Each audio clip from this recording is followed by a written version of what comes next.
Bueno, vamos a retomar desde este esquema, ¿sí? Que es importante que lo tengan bien claro, ¿sí? A la hora de entender todos los caminos metabólicos que pueden aparecer. O sea, tenemos dos tipos: fermentación alcohólica. En anaerobiosis tenemos fermentación alcohólica y fermentación láctica.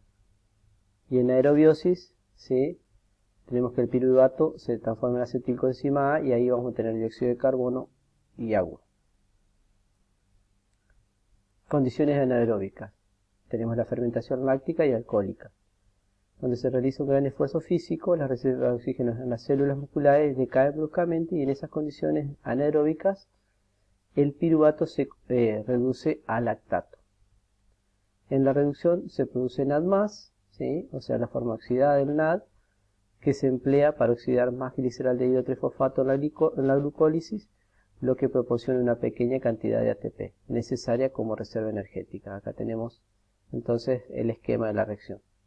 El piruvato oxidado, ¿sí? Se transforma en lactato en condiciones anaeróbicas cuando uno está haciendo un esfuerzo físico.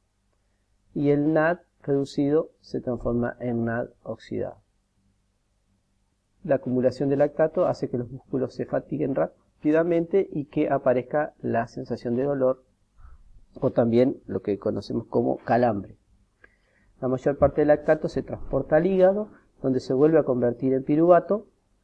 En condiciones anaeróbicas, la única producción de ATP en la glucólisis proviene de las etapas en las que se fosforila el ADP, obteniéndose un balance neto de tan solo 2 moléculas de ATP. O sea, vuelvo a repetir, en condiciones anaeróbicas solamente se generan 2 moléculas de ATP. Acá tenemos el esquema. La glucosa, 2 ADP que se fosforilan, se produce el lactato y 2 ATP. Las bacterias también convierten el piruvato en lactato en condiciones anaeróbicas y a eso se denomina fermentación láctica.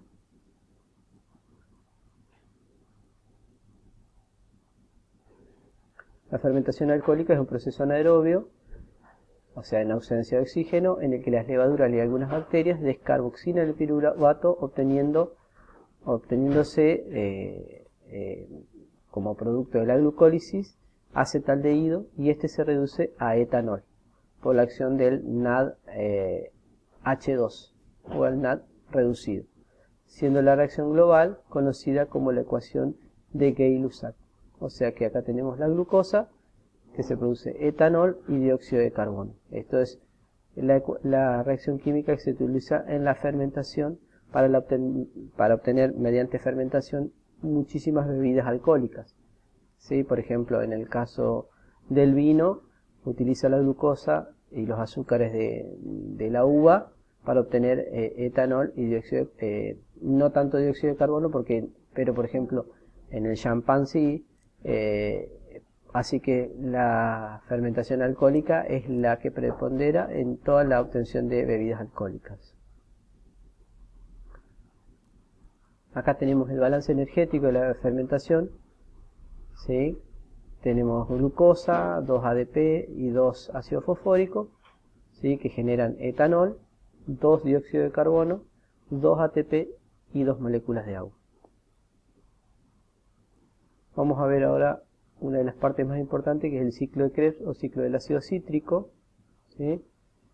El objetivo es describir en el ciclo del ácido cítrico la oxidación de la acetilcoenzima A.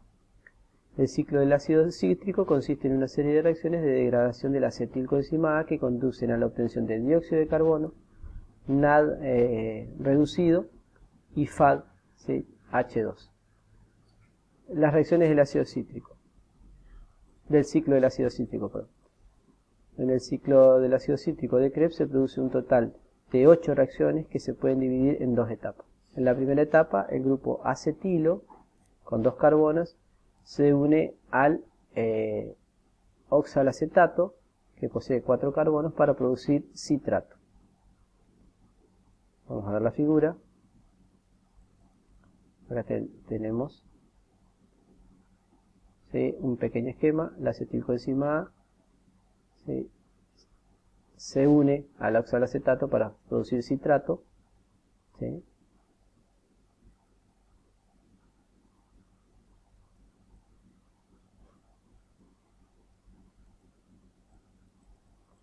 Vuelvo a repetir en la primera etapa el grupo acetilo, se une al oxalacetato que tiene 4 átomos de carbono para producir citrato. Luego, dos reacciones de descarboxilación consecutivas eliminan 2 átomos de carbono en forma de dióxido de carbono, con lo que se obtiene un compuesto de 4 carbonos. En la segunda etapa del ciclo del ácido cítrico, el compuesto de 4 carbonos obtenido se vuelve a convertir en oxalacetato, que se une a otra molécula de acetilcoenzima A y entra nuevamente en el proceso cíclico. Vamos a ver acá la figura. En la primera etapa del ciclo del ácido cítrico se eliminan 2 átomos de carbono de la molécula de citrato, que tenía 6 átomos de carbono, en forma de dióxido de carbono, y se obtiene la succinilcoenzima A de 4 carbonos, que en la etapa 2 del ciclo se convierte en oxalacetato. Cuando se completa un ciclo, se han producido 4 reacciones de oxidación que proporcionan protones y electrones para llevar a cabo la reducción de las coenzimas FAD y NAD+. Y acá tenemos el esquema. La acetilcoenzima se une a un oxalacetato, se libera un dióxido de carbono, produciéndose la alfa-cetoglutarato, se vuelve a liberar otro dióxido de carbono, se forma la succinilcoenzima A, y esta succinilcoenzima A vuelve a formar oxalacetato, para volver a hacer el ciclo. Reacción 1, formación de citrato. En la primera reacción, el grupo acetilo, que posee 2 átomos de carbono de la acetilcoenzima A, se une al oxalacetato de 4 carbonos formando el citrato y coenzima A. En la reacción 2, isomerización a isocitrato, para continuar con el proceso de oxidación, el citrato experimenta una isomerización a isocitrato. Esta conversión es necesaria para que el alcohol secundario del isocitrato pueda ser oxidado en la reacción siguiente, ya que el alcohol terciario del citrato no experimenta esta reacción. ¿Sí? En la reacción 3, primera descarboxilación oxidativa, en este punto del ciclo del ácido cítrico tiene lugar en un mismo paso una oxidación y una descarboxilación. La oxidación convierte el grupo hidroxilo en una acetona y la descarboxilación elimina un carbono en forma de dióxido de carbono. La pérdida de una molécula de dióxido de carbono hace que la cadena hidrocarbonada se acorte, formándose una molécula de 5 carbonos llamada alfa-cetoglutarato. La energía producida en la oxidación es empleada para transferir protones y electrones al NAD+. Las reacciones que se suceden se pueden resumir en: primero, un grupo hidroxilo se oxida a acetona. Segundo, la coenzima NAD+ se reduce a NADH. Y tercero, se elimina un carboxilato en forma de dióxido de carbono. En la reacción 4, segunda descarboxilación oxidativa, en esta reacción se elimina una segunda molécula de dióxido de carbono en la descarboxilación oxidativa que sufre el alfa-cetoglutarato. El grupo remanente tras este proceso, que es un grupo de 4 carbonos, se combina con la coenzima para formar succinilcoenzima A la vez que se transfieren protones y electrones al NAD+. Las dos reacciones que se producen son eliminación de un grupo carbono como dióxido de carbono y la reducción del NAD+ a NADH. En la reacción 5, que es la hidrólisis de la succinilcoenzima A, la energía producida en la hidrólisis de la succinilcoenzima A se emplea en la adición de un grupo fosfato sobre la guanosina difosfato. Como producto de esta reacción se obtiene el succinato y el GTP, guanosina trifosfato, un compuesto que sirve de almacenamiento energético de manera similar al ATP. El GTP es hidrolizado en esta misma reacción del ciclo, transfiriendo un grupo fosfato al ADP y regenerando por lo tanto el GDP para el ciclo del ácido cítrico. En este proceso metabólico cíclico, esta es la única vez que la fosforilación a nivel de sustrato se emplea para producir ATP. Y acá tenemos el esquema. El GTP más el ADP genera GDP, o sea, este GTP pierde un fosfato que se lo toma el ADP para formar ATP. En la reacción 6 viene la deshidrogenación del succinato. En esta reacción de oxidación se elimina hidrógeno de 2 átomos de carbono del succinato, lo que conduce a la formación de un fumarato, puesto que contiene un doble enlace trans. Esta es la única reacción del ciclo del ácido cítrico en la que la coenzima FAD se reduce a FADH2. En el paso 7 viene la hidratación, se produce la adición de agua al doble enlace, o reacción de hidratación sobre el fumarato y se obtiene malato como producto de reacción. En el paso 8 tenemos la deshidrogenación que conduce a la obtención del oxalacetato. En este último paso del ciclo del ácido cítrico, el grupo hidroxilo del malato se oxida a acetona y se obtiene el oxalacetato. La coenzima NAD se reduce a NAD más H.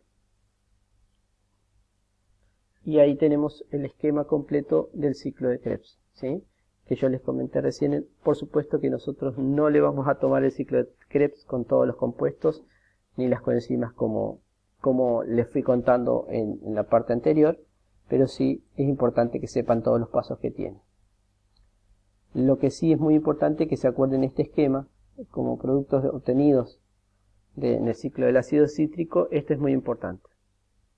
Tras completar un solo ciclo del ácido cítrico se obtienen los siguientes productos. Por cada mol de piruvato voy a obtener 2 de dióxido de carbono, 2 NADH, un FADH2, un GTP, una coenzima A y 2 hidrógenos. Este esquema, por favor, lo estudian y se los acuerdan de memoria porque se suele preguntar en los parciales. Acá tenemos de nuevo el esquema de la reacción química global. Para un ciclo del ácido cítrico se puede formular como tenemos acá. Una acetilcoenzima A más 3 NAD más un FAD más un GDP más un fosfato más 2 aguas generan 2 dióxido de carbono, 3 NAD más 2 protones más FADH2 más una coenzima más un GTP.